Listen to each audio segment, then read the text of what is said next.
Are we on the brink of a new war in the Middle East? All day long, we have seen rockets firing back and forth, taking a very real human toll. Look at this picture from the Gaza Strip in the Middle East. A father weeping, his 11-month-old son dead in his arms.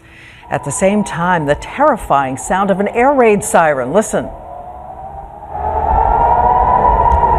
And there is panic and fear in the streets of Israel tonight, and we're going to talk to ABC's Global Affairs anchor Christian Amanpour about what this war, if it happens, could mean to the United States.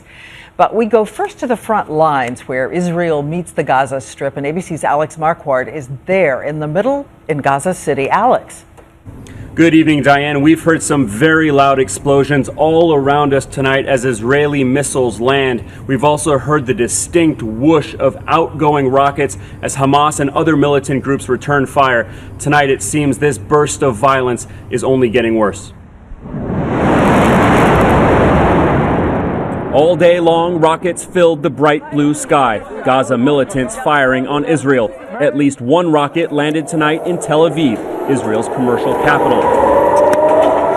Sirens blared as residents hit the ground. 3 Israelis were killed earlier when a rocket hit their apartment in the south.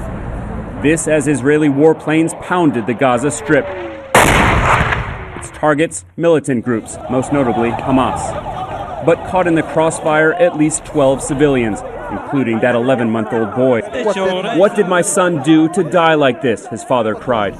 This is what the aftermath of one of these strikes looks like. A massive crater filled with cinder block and rebar, the strong smell of diesel fuel. Several of the houses around were damaged very badly, and the residents here on this street tell us they hope Hamas and the other groups will keep firing rockets into Israel in retaliation.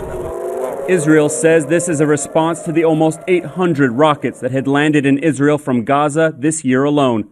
This biggest escalation in years began yesterday, with Israel targeting the car of Hamas's top military commander, eliminated in the blink of an eye. Israel says it's ready to enlarge this operation, and tonight there are reports of significant troop movements towards Gaza. 30,000 reservists may also be called up, a sign that an Israeli ground incursion into this tiny enclave may be imminent. Diane? Thank you, Alex. And now we want to go to Jerusalem and ABC's Global Affairs anchor Christian Amanpour, who knows this region so well. Christian, bottom line, first of all, is this region going to all-out war?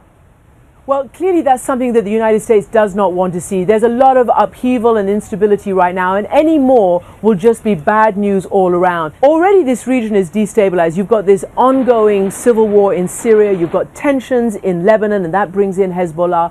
And now with these post-Arab Spring democracies, these countries are much more answerable to their people.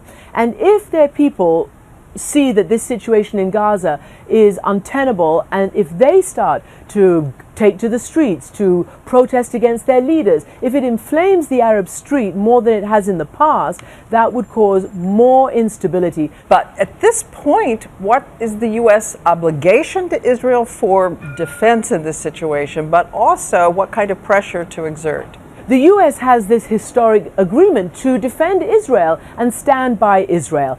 What it hopes to be able to do is encourage Israel not to cause too many civilian casualties like what happened last time. But beyond that, the United States is not going to get involved on the ground. Where do you place the odds that Hamas will listen to the Egyptians and indeed there will be a ceasefire?